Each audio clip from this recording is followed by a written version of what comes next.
Mr. Speaker, can I take this opportunity to welcome the release of hostages, including Emily Damari, from barbaric captivity? I also know that the thoughts of many will be with the victims of the Southport killings. There are important questions to answer, and I will return to those after the case is concluded. Between 2009 and 2022, the OECD found children in England rose up global league tables in maths, reading, and science. Conservative government action means English schools now top the Western world at maths and reading. The Prime Minister's Schools Bill, which is being voted on in committee this week, reverses the improvements that made this happen. This bill is an act of vandalism. It is wrecking a cross-party consensus that lasted for decades. Why does the Prime Minister think that so many school leaders are criticizing? The Labour Party introduces a mandatory VAT of 20% for private educational institutions in the country. According to the plan of the Labour Party, the funds raised will be used to finance the public education sector, in particular, to attract more than 6,500 new teachers. It is expected that the tax will annually bring about £1.5 billion to the budget. The inevitable consequence of the introduction of VAT for private schools will be an increase in the cost of already expensive education in them. According to statistics, 7% of British children attend these educational institutions.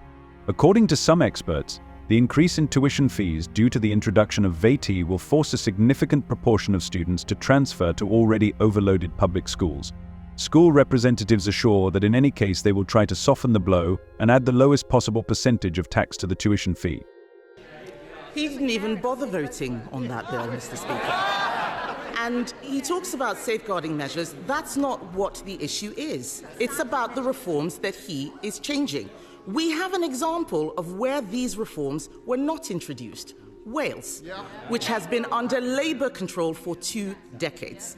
Welsh educational outcomes have tumbled down international league tables. Poor children in England now do better than wealthier children in Wales. This bill denies children the guarantee that their failing schools will be turned into a better academy. It is an attack on excellence, it is an attack on higher standards, it is an attack on aspiration. This bill is the worst of socialism, Mr. Speaker, and isn't it deprived children in England who will pay the price? Reform UK's rating has been consistently rising over the past 2 years. This is happening against the background of a decline in the popularity of both the Conservatives and the Labour Party, which replaced the Tories in power after 14 years of their rule. If 34% of respondents supported Labour in the July 24 elections and Reform UK 14%, then in 6 months the former lost 6% and the latter gained 10%, reaching a record level of support in their history. The growing popularity of Reform UK speaks to the British people's fatigue with the two-party system. The British political system, based on the sentiments of the electorate, is moving towards a certain multi-party system. The popularity of Reform UK is explained by the fact that the party offers simple, accessible slogans and opposes itself to mainstream parties. As I said, we introduced academies, we're committed to them, we're driving standards up. But this bill is important because it also sets up breakfast clubs for the very children that she claims to champion. It limits the expense of school uniform and it puts in place vital protections for children. She has to answer the question, why did she instruct all of them to vote against child protection measures? Mr. Speaker, the Prime Minister thinks that he can distract people from what is wrong with this bill. This is not about breakfast clubs and school uniforms. Teachers and parents will be horrified at just how bad this bill is. Even his own MPs may not realise it, but the bill will cut teachers. British teachers are leaving the profession. Children are secretly filming teachers and posting videos with offensive hashtags and captions on TikTok. And sometimes they mount their faces in pornographic videos. In one of the schools in Wales, the administration called the police because teachers were filmed during lessons and then posted videos with tags with the word "p" in the application. In another case, children created a fake account on behalf of the school and posted recordings from online parent meetings and classes, as well as fake videos of teachers with obscene comments and swearing, and memes sometimes very violent. In one of the posts, The children were even called upon to beat the teacher. None of them expelled students for their evil tricks. TikTok account holders are anonymous, and it is impossible to find out who is behind them. School representatives believe that children, due to their age, do not realize that their jokes have real consequences for teachers. The situation worries the British Education Workers Union NASUT. They say that such antics are tolerated by teachers all over the UK, and they cause very severe moral damage. The union promises to protect teachers and punish those who violate the law, but it is unclear how. His education secretary says there is not a ceiling for pay. They're all shaking their heads. They clearly haven't read the bill. She hasn't read the bill either. Because Clause 45 means teachers' pay will be capped. Did the Prime Minister know that the bill as it stands will cut teachers' pay? Mr. Speaker, we do need flexibility in our schools. And if she'd hopped off social media for a while, she would have seen the amendment that was put down this morning to achieve that aim. But she says this bill is not about child... In the UK, 1 in 5 young teachers takes a second job in order to secure at least a minimum living wage. And 1 in 3 is saving on food or even starving because of low salaries that do not keep up with inflation. Of the more than 8,000 English public school teachers under the age of 30 surveyed by the union, 34% admitted that they only allow themselves a short afternoon snack to make it to their next paycheck. More than 25% work outside of school. As a result, every 10th teacher intends to leave in the next 2 years due to low salary and excessive workload. The survey participants complain that they can no longer maintain the benevolence necessary for a teacher because they live on the verge of breakdown.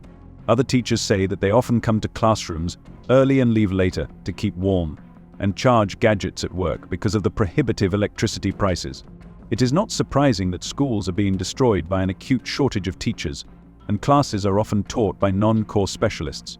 The facts speak for themselves. The standards went up under Conservative governments.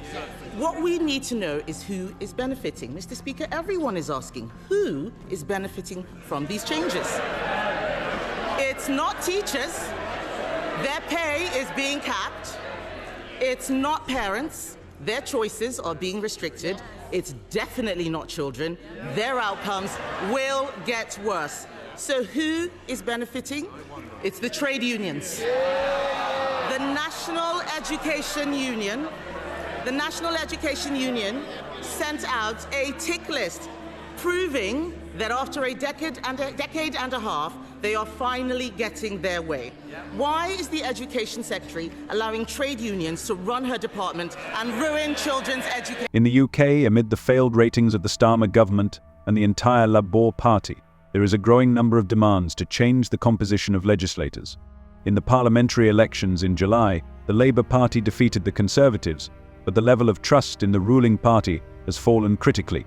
By winter, frosts had set in hearts as the party's ratings dropped to their lowest level, and Starmer began his term by releasing him as a criminal because the prisons had become too crowded.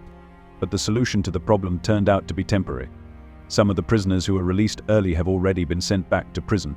Theft on the island from shops, from the hands of passers-by, and residential buildings has increased 10% over the year, and 90% of thefts remain unsolved. The Prime Minister needs to get out more and speak to schools. I was at the Harris Academy just this month, and what are they saying? That this bill reverses 2 decades of progress, imposing Labour's new curriculum on every school, taxing the education of children with special needs, excluding talented outsiders. The closed shop is back. This is pure educational vandalism.